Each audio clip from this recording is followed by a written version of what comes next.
앞뒤 잘 한번 인사하고 말씀을 시작하도록 하겠습니다. 안녕하십니까. 반갑습니다.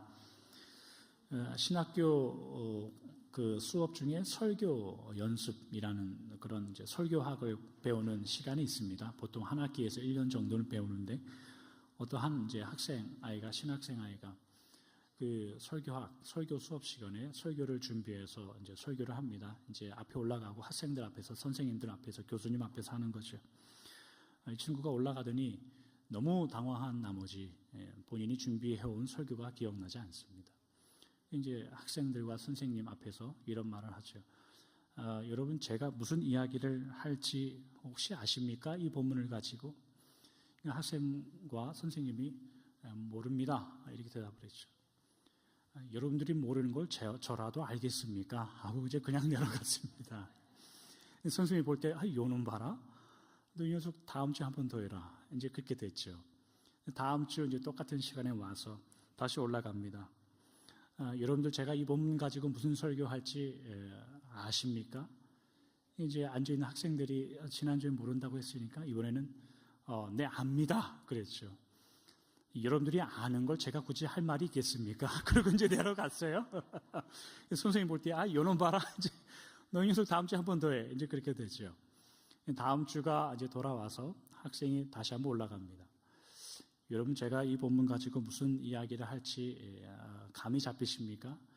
이 학생들이 이제 아는 거죠. 절반쯤은 모른다고 대답하고 절반 정도는 이제 안다고 대답합니다.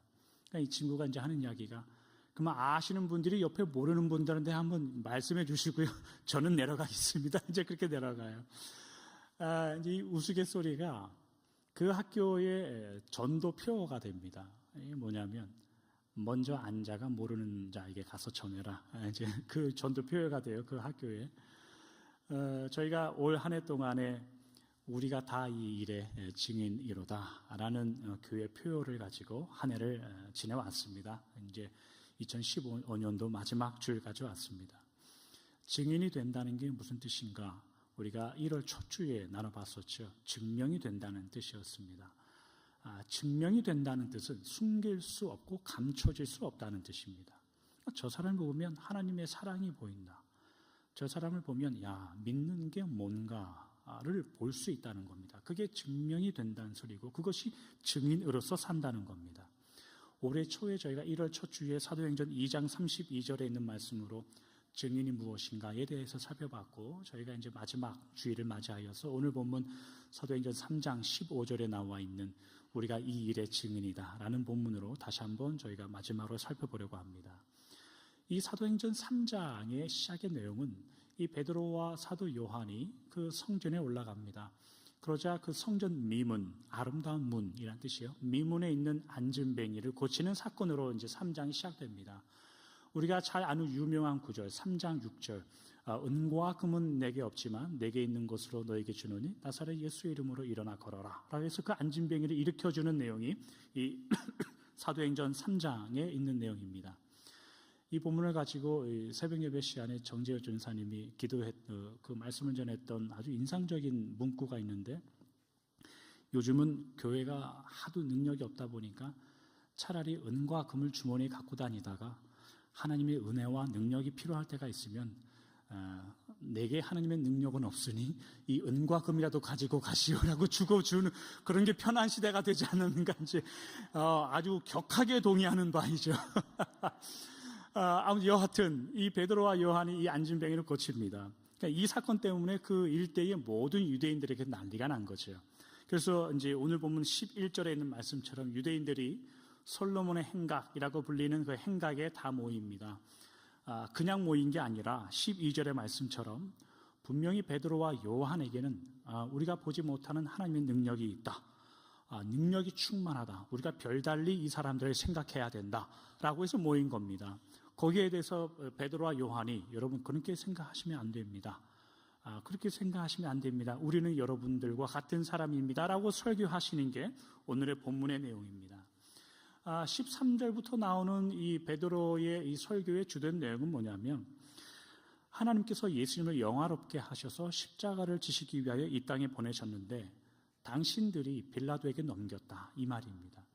당신들이 그 예수님을 거부하고 오히려 그 죽어야 되는 한 강도를 놓아줄지언정 예수님을 십자가에 못 박았다라고 이야기합니다. 그래서 13절과 14절 여러분들이 유의 깊게 아마 그 성경 본문을 읽어보시면 너희가 라는 말이 계속해서 반복되고 있어요. 너희들이 죽였다. 너희들이 거부했다. 너희들이 강도는 살려줄지언정 예수님을 십자가에 못 박게 했다. 이런 말이 나와요. 그 이후에 15절에 오늘의 말씀의 결론이 우리가 이 일의 증인이다 라고 하여서 오늘 결론이 납니다. 15절만 놓고 보면 마치 이렇게 보일 수도 있어요. 어떻게 보이냐면 예수님께서 세상에 우리를 구원하기 위하여 이 땅에 내려오셨는데 유대인들 너희들이 그것을 알아차리지 못하고 예수님을 죽였다. 우리가 똑똑히 그것을 우리가 우리 눈으로 봤다. 우리가 그 일의 다 증인이다 라고 들릴 수도 있어요, 우리에게. 그런데 사실 이 15절에 있는 구절을 우리가 좀 어려운 말, 원어로 이렇게 좀 들여다보면 우리가 이 일의 증인이다라고 이야기할 때 이 일이라는 것이 사실 그 단어가 거기 나오지 않아요. 그러니까 어떻게 이 15절이 굳이 오늘날 우리 표현에 맞게끔 다시 한번 번역되면 어떻게 번역되어야 되냐면 하나님께서 그를 죽음 가운데 살리셨는데 우리가 그분의 증인이다라는 표현이에요. 그러니까 우리가 그 예수님의 증거다라는 구절이 이 3장 15절에 있는 내용이에요. 그러니까 왜 이 구절을 우리가 다시 한번 재해석하고 면밀히 살펴봐야 되고 따져야 되는 그 중요성이 뭐냐면 지금 베드로는 유대인들, 지금 예수님과 교회를 핍박하고 적대시하고 있는 유대인들에게 있어서 그들을 향해서 너희들은 원수 같은 놈들이다. 너희들은 어떻게 예수님 죽였고 어떻게 예수님을 적대시했고 교회를 핍박하는지 우리가 눈이 똑똑히 보고 왔다. 너희들이 이 사실에 대해서 부정할 수 없다 라고 그렇게 말하고 있는 게 아니라 베드로의 설교의 중심에 있는 내용이 뭐냐면 하나님이 예수님을 영화롭게 하시고 구원을 주시고 의로운 분으로 이 땅에 보내줬는데 그 반대에 누가 서 있냐면 너희들이 서 있다 이거예요. 우리가 이 일의 증인이다라고 이야기할 때 여러분 증인은 뭡니까? 증인은 제3자예요. 사실은 3자. 증인은 피고와 원고 사이에 있어서 어느 한편에 들어서 사실을 말하는 겁니다. 그게 증인이라는 뜻이죠. 근데 예수님께서 유대인들에게 거부당하셔서 십자가에 못 박혀 돌아가실 때에 우리가 아는 12제자들이 증인으로서 그 일을 역할을 감당하기 위해서 예수님 편에 서 있었겠습니까? 아니죠. 그들은 똑같이 유대인들 편에 서 있었어요. 그들은 똑같이 그를 십자가에 못 박으라고 소리쳤던 사람들 편에 서 있었죠. 베드로가 나중에 그 숯불 곁에서 한 여자 종이 당신 예수님하고 같이 있었던 그 사람 중에 한 명 아니냐. 그러자 마지막에 베드로가 뭐라고 이야기합니까? 심지어 예수님을 저주까지 합니다. 나 그런 사람 모른다 라고 도망했던 게 바로 베드로였단 말이죠. 지금 베드로가 우리가 증인이다 라고 말하는 이것은 우리는 예수님의 편이었고 너 유대인 이놈들 너희들은 다 때려 죽일 놈들이다 라고 우리가 똑똑히 봤다라고 말하는 게 아니에요. 베드로가 설명하는 우리가 그분의 증명이다, 증인이다라고 말하는 그 이유는 예수님께서 오셔서 그 일을 하실 때에 예수님 편에 서 있던 자 너희들은 그들이 아니었다. 너희들은 아무도 예수님 편에 서 있지 아니었다. 그러나 분명한 것은 우리도 너희와 함께 그 편에 서 있었다라는 거예요. 너희들이 예수님 죽였을 때 우리도 그 자리에 있었다. 너희들이 예수님을 거부할 때 우리도 그 자리에 있었다. 그런데 봐라. 사랑의 하나님과 은혜의 하나님은 우리로 하여금 거기서 꺼내오셔서 그분을 증거하는 증인으로 삼으셨다. 우리를 보아라. 하나님의 사랑을 받은 증거하는 증인들이다 라고 말하는 것이 우리가 그분의 증인들이다 라고 이야기하는 거예요. 너희들이 예수님 죽인 것을 내가 똑똑히 보았다. 내가 증인이다. 지금 그 말 하자는 게 아니에요. 지금 베드로가 우리가 예수님의 증인이다 라고 이야기할 때 그 근거가 어디 있는가 한번 곰곰이 생각해 보십시오. 제자들이 3년 동안 예수님을 잘 따라다닌 그 이유에서 우리는 증인이다 라고 말하고 있는가? 그렇지 않다는 겁니다. 예수님 곁에서 3년 동안 말씀을 제대로 배웠으니 우리는 너희들보다 나아서 우리는 증인이다. 그렇게 말하고 있는가? 그것도 아닙니다. 사도행전 2장에 나와 있는 오순절 성령 강림 사건을 경험했기 때문에 우리는 하나님의 증인이다 말하고 있는가? 지금 본문의 베드로는 그걸 우리가 증인됨의 근거로 삼고 있지 않습니다. 오늘 본문의 사도 베드로와 요한이 유대인들을 향해서 우리가 하나님의 증인이다라고 이야기할 때 근거는 하나밖에 없어요. 그 한 가지 근거는 뭐였냐면 우리도 당신들처럼 예수님을 거절했다라는 거죠. 당신들이 예수님을 거절할 때 우리도 그곳에 있었다. 그것이 우리가 하나님의 증인이다라고 말하는 유일한 한 가지 이유였어요. 굉장히 역설적입니다. 우리가 볼 때는 이해가 되지 않습니다.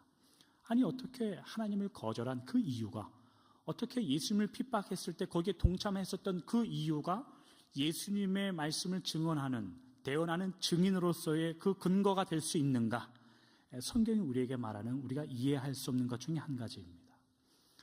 왜 사도 베드로는, 왜 사도 요한은, 왜 성경은 우리에게 우리가 하나님을 거절한 우리의 죄의 습성, 하나님을 모르고 하나님을 찾지도 못했던 우리의 우리됨, 우리의 과거의 모습이 하나님의 증인됨이라는 것의 유일한 증거를 삼을까요? 그것이 우리 성도들의 사실 실존의 문제이기 때문입니다. 고린도전서 1장 27절에 보면 이런 성경 구절이 있습니다. 그러나 하나님께서 세상에 미련한 것들을 택하사 지혜 있는 자들을 부끄럽게 하려 하시고 세상에 약한 것들을 택하사 강한 것들을 부끄럽게 하려 하시며, 하나님께서 그 뜻을 이루시기 위하여 증인들을 삼습니다. 하나님의 자녀들을 불러 모으십니다. 그런데 선별하는 기준이 뭐였냐면 미련하고 약한 것들이라고 표현합니다. 제가 물어볼까요? 여러분들 미련하고 약하십니까? 쉽게 대답 못합니다. 제가 직접적으로 여러분들 참 미련하고 약하군요 말하면 굉장히 자존심 상합니다. 여러분, 거꾸로 한번 이야기해 보죠. 교회를 다니지 않는 세상 사람들은 그러면 지혜롭고 강합니까? 성경은 우리에게 참 알 수 없는 이야기들을 합니다. 성경이 말하는 미련하고 약하다라는 의미는 하나님이 아니면 내가 아무것도 할 수 없습니다 라고 고백하는 자들입니다. 하나님이 아니면 내가 가난합니다. 심령이 가난하다 하는 자는 복이 있나니, 그 가난하다는 표현은 여러분 상대적으로 저 사람은 재산이 100만 불이고 우리 집은 재산이 10,000불이다, 그 가난함을 말하는 게 아닙니다. 지금 먹을 게 없어서 이제 곧 죽을 사람, 그게 가난하다는 뜻이에요. 그게 성경이 말하는 미련함과 약하다는 뜻이에요. 세상이 강하다고 말합니다. 스스로 세상은 지혜 있다고 말합니다. 그래서 하나님을 찾지 않습니다. 그래서 혼자 살 수 있다고 말합니다. 그래서 하나님은 그들을 선택하지 않았다고 합니다. 그래서 이 구절이 어떻게 흘러가냐면 28절 29절은 이렇게 흘러갑니다. 하나님께서 세상에 천한 것들과 멸시받는 것들과 없는 것들을 택하사 있는 것들을 폐하려 하시나니 이는 아무 육체도 하나님 앞에서 자랑하지 못하게 하려 하심이라. 천한 분들, 천한 성도님들, 이러면 그래도 좀 덜 기분 상할 것 같은데 이거 천한 것들이라고 하니까, 이거 멸시받는 것들이라고 하니까 굉장히 속이 상합니다. 그러나 하나님의 그 일하심에 주목하여 보십시오. 하나님께서 하나님의 나라를 나라답게 이끌어 가실 때에 하나님의 자녀들을 사용하신다고 합니다. 그러나 아무런 보잘것없는 자들이란 뜻이죠. 그 하나님의 일을 이루어 가실 때에 사용하시는 그 분들이 아무도 어디 가서 내세울 만한 것들이 없는 존재들이라 말하는 겁니다. 영적으로, 신앙적으로. 그래서 무엇 하시려고요? 자랑할 것이 없게 만드는 겁니다. 그래서 고린도전서 1장 31절의 결론이 어떻게 흘러가냐면 이렇게 결론나죠. 기록된 바 자랑하는 자는 주 안에서 자랑하라 함과 같게 하려 함이라. 증인으로 부르심을 받았다는 그 의미는 하나님만 자랑하는 자들이라는 뜻입니다. 하나님만 자랑하고 산다라는 의미는 여러분들의 과거와 여러분들의 부족과 연약함이 여러분들의 증인되는 그 삶의 발목을 잡지 않는다는 뜻입니다. 오늘 베드로가 기꺼이 전하는 것처럼, 기꺼이 말하는 것처럼 당신들이 예수님을 죽일 때 나도 거기에 있었다. 당신들이 예수님을 배척하고 버릴 때에 나도 그 자리에 있었다라는 말을 서스름 없이 하는 겁니다. 그게 자랑되지 않는 거죠. 예수님께서 여러분들의 믿음과 신앙과 영혼을 죄와 사망으로부터 불러내어 구원하셨음을 믿으십니까? 그러면 여러분들은 증인된 삶을 사는 겁니다. 이미 충분한 증인될 자격을 가지고 사는 겁니다. 이미 그 삶을 살아내고 계신 거죠. 증인된다는 조건을, 내가 증인으로서의 그 충분한 삶을 산다는 그 근거를 여러분들이 하나님 앞에 어떻게 충성하는가, 여러분들이 하나님 앞에 어떠한 어떠한 것을 드리는가, 여러분들이 하나님 앞에 무엇을 구분하여 드리는가에서부터 시작하시면 안 돼요. 그것은 나중의 일이에요. 그것이 여러분들의 증인되는 것의 결정적인 이유가 되면 자랑만 남습니다. 그게 어떻게 흘러가냐면 너는 왜 안 하냐, 그렇게 나오는 거죠. 야, 나는 이렇게 하는데 너는 왜 그러냐, 그 말이 나오는 거죠. 오늘 베드로의 마음을 기억하십시오. 당신들이 죽을 때 나도 거기 있었습니다. 부족한 자들이 하나님의 증인답게 살지 못하고 연약한 자들이 믿음에 살아가지 못할 때에 내가 하나님의 증인으로 서 있다면 그들과 기꺼이 하나 되는 겁니다. 나도 그랬었다. 그렇게 시작하는 분들은, 그렇게 증인되는 삶을 사시는 분들은 사랑합니다. 그리고 여유를 갖습니다. 그리고 누구라도 받아줄 용기가 가지는 거죠. 증인된 삶을 살아가실 때 절대로 오해하지 말아야 될 것이 있는 게 뭐냐면, 증인들의 삶은 화려하지 않습니다. 증인들은 그냥 사실을 말하면 됩니다. 사실. 증인들이 그 법정에 출두할 때에 무슨 좋은 옷을 입고 간다고 하여서, 좋은 차를 타고 간다 하여서 그 증언이 좀 더 구체적이고 그 증언의 말에 판사가 더 귀를 기울이게 할까요? 그렇지 않습니다. 증인들은 그저 사실을 말할 뿐입니다. 그냥 아는 것을 말하면 되는 거예요. 그냥 아는 것. 누가 여러분들에게 혹 와서 묻는다면, 당신 교회 다니시오? 물어보면 여러분들 뭐라고 대답합니까? 제발 네이버비 열린 교회 다닌다고 대답하십시오. 저기 네이버비 어디 교회 다녀? 이렇게 말하지 마시고 네이버비 열린 교회 다닙니다. 그렇게 꼭, 아무리 그 목회자가 부족하고 연약하더라도 여러분들 저는 네이버비 열린 교회 다닙니다, 이렇게 대답하셔야 됩니다. 표정 보니 그럴 것 같지는 않은데 그렇게 대답하십시오. 하나님의 교회를 다니는 겁니다. 교회 다녀서 뭐 나아진 거 있냐? 그럼 뭐라고 대답할 겁니까? 나아진 거 뭐 그렇게 많이 없어, 이렇게 대답하십시오. 교회 다녀서 뭐가 나아집니까, 여러분 도대체? 그것도 하루 이틀이죠. 교회 다니면서 여러분들 마음이 평안해집니까? 정말 그렇다면 천사이든지 거짓말하는 거일 수도 있습니다. 교회 제대로 다니면 힘듭니다. 사실은 고달픕니다. 아니, 어떻게 내 수준이 저 원수를 사랑할 수 없는 수준인데 어떻게 사랑합니까? 사랑하라고 한단 말이죠. 쉽지 않죠. 하다못해 새벽 예배에 나와야 되거든요. 금요 기도에 나오라고 하거든요. 아니, 성경 읽으라고, 기도하라고 하고, 구제하라고 하고, 이게 뭐 맨정신으로 되는 겁니까? 안 됩니다. 신앙생활 쉽지 않은 겁니다. 너 그러려고 교회는 왜 다니냐? 그럼 뭐라고 대답할 겁니까? 나도 몰라, 왜 다니는지. 그런 자신감을 좀 가지십시오. 그러니까 증인됐다는 걸 뭐라고 자꾸 증명하고 싶어 하냐면, 나 교회 다녀서 받았던 축복, 그게 있으면 좀 그럴듯한 증인이 될 것 같다고 생각합니다. 말이 막 보이네. 그러면 증인으로서 충분한 역할을 할 수 있을 것처럼 생각. 그러나 그렇지 않습니다. 성도의 실제적인 삶. 그러나 여러분, 오늘 베드로의 말씀을 기억하십시오. 여러분들이 증인된다는 그 의미와 근거는 뭐냐면, 여러분들이 하나님을 대적하는 것부터 시작하는 겁니다. 왜 그럴까요? 하나님께서 여러분들을 끝까지 놓지 않고 사랑하셔서 오늘도 주일날에 여길 데려다 놓은 사실, 거기서 시작하는 겁니다. 증인된 여러분은 아는 것만 말하면 돼요. 여러분, 태양, 우리 애들한테 태양은 어떻게 설명할 겁니까? 무슨 수소와 질소가 97% 이상 되고, 뭐 표면의 온도가 뭐 5,500도시라고 그러는데 5,500, 그렇게 태양에 대해서 설명할 겁니까? 우리 3살, 4살 애들한테 태양을 뭐라고 설명할 겁니까? 햇님. 그건 끝입니다. 햇님. 따뜻하게 해주는 햇님. 여러분, 예수님. 3글자 아시지 않습니까? 너 교회 왜 다니냐? 예수님 때문에 다닌다. 그거면 충분한 겁니다. 그 하나님이 2000년 전에 오시고 우리를 구원해 주시고 앞으로 다시 오셔서 나를 천국으로 이끌어 주실 것이다. 그 아는 사실, 그것만 있으면 충분하다는 거죠. 증인으로 사시는 여러분들의 인생, 교회가 화려할 일도 없습니다. 그렇게 필요할 것도 없어요. 믿음으로 기도하오니 응답해 달라고 하나님의 목을 잡고 흔들 이유도 없습니다. 하나님, 기도하고 순종하였으니 저 푸른 초원 위에 그림 같은 집 한 채 좀 주십시오. 그렇게 기도할 것도 없습니다. 그냥 여러분들 주어진 형편에 하나님의 이름과 예수님 이름 석자를 가지고 사는 겁니다. 성경을 잘 모르는데요, 신앙의 깊이가 그렇게 깊지 않은데요. 예수님 체험한 거 별로 없는데요. 그런 거 없어도 됩니다. 예수님 이름 석자면 있으면 됩니다. 무슨 말인지 이해하시겠습니까? 여기를 넘어오지 않으면 여러분들은 신앙생활하기 고달픈 겁니다. 말씀을 좀 이것만 하고 정리하도록 하죠. 사도행전 20장 24절에 있는 말씀입니다. 사도 바울의 고백인데, 내가 달려갈 길과 주 예수께 받은 사명 곧 하나님의 은혜의 복음을 증언하는 일을 마치려 하면은 나의 생명조차 조금 더 귀한 것으로 여기지 아니하노라.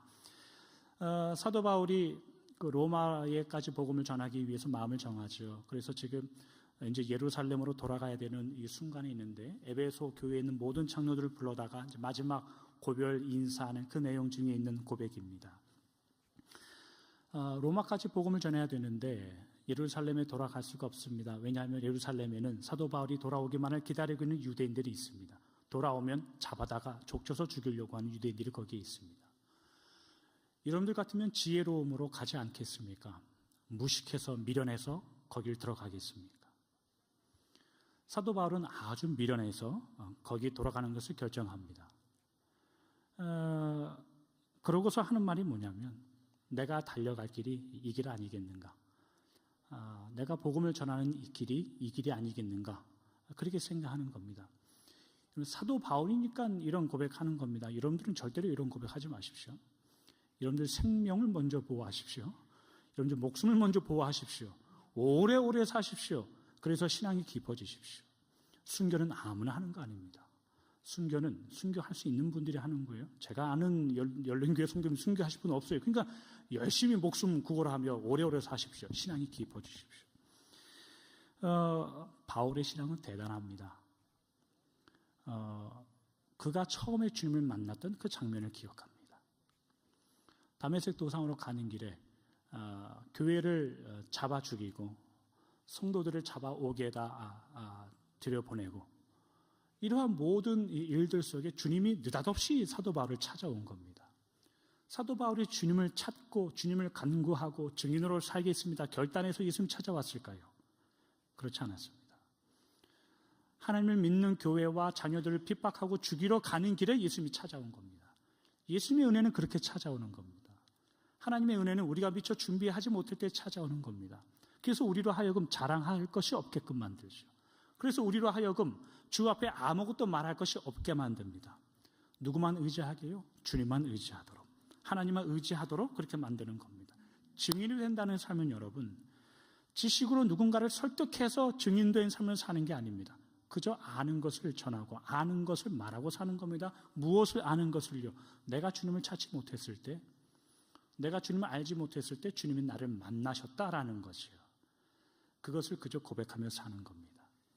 그것을 고백하며 사는 길에 이 삶이, 이 믿음의 길이 주님께 받은 소명과 사명이 있다면 내 생명과 내 삶이 뭐 아낄 게 있겠는가라는 길을 가는 거죠. 그게 증인된 삶입니다. 오늘 본문의 베드로의 말씀을 기억하십시오. 베드로의 말을 기억하십시오. 그리고 하나님께서 여러분들에게 말씀하시는 그것을 기억하여서 여러분들이 어디에서 불러냄을 당했는지, 어디로부터 구원받았는지를 생각하여서 늘 주 앞에 감사하여 돌아오는 한 주를 살아내시길 주님의 이름으로 축원합니다. 기도하겠습니다.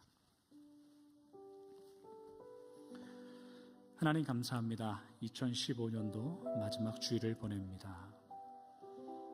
하나님, 올 한 해 저희가 우리가 이 일의 증인이로다 라는 표어로 한 해를 살았습니다.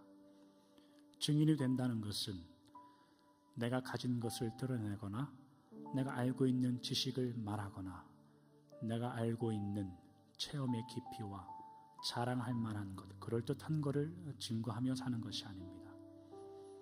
내가 그저 이 베드로의 고백처럼 주님을 알아차리지 못했을 때에 나를 택하시고 사랑하신 그 주님의 은혜, 주님을 알아차리지 못하여 그 은혜가 왜 필요한지조차 알지 못했을 때에 사도 바울에게 다가오셨던 그 주님의 은혜, 그것을 생각하여 그저 예수님, 하나님 이름 석자를 가지고 사는 겁니다.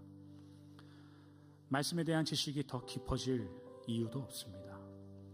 더 깊어진다고 하여서 증인된 삶을 더 그럴듯하게 사는 것도 아닙니다. 그저 나를 사랑하시고 구원해 주신 주님을 생각하여 그 길을 살아내는 것입니다.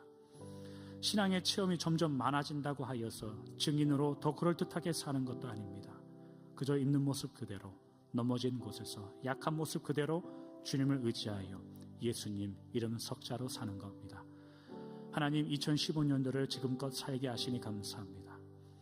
하나님, 주님의 증인의 일로서 우리 교회가 서게 하시니 주님 감사합니다. 부족한 것도 있었고 주님 수고하여 열심을 낸 것도 있습니다. 그러나 자랑할 것도 없고 우리가 낙심할 이유도 없습니다. 그저 주어진 형편에 최선을 다했을 뿐이며 그저 내일을 기약할 수 없어서 오늘 주어진 일에 그저 주님을 의지하여 살아왔을 뿐입니다. 그러나 주님께서 이만큼 오게 하셨고, 그러나 주님께서 이만큼 성장하고 자라나게 하셨사오니 하나님, 돌아오는 한 주 2015년도를 증인된 삶을 다시 한번 기억하여 주 안에 살게 하여 주시고 2016년도를 믿음으로 준비하며 계획하는 우리의 모든 성도님들, 우리 열린교회가 될 수 있도록 축복하여 주시옵소서. 주오신 예수님의 이름으로 기도하옵나이다. 아멘.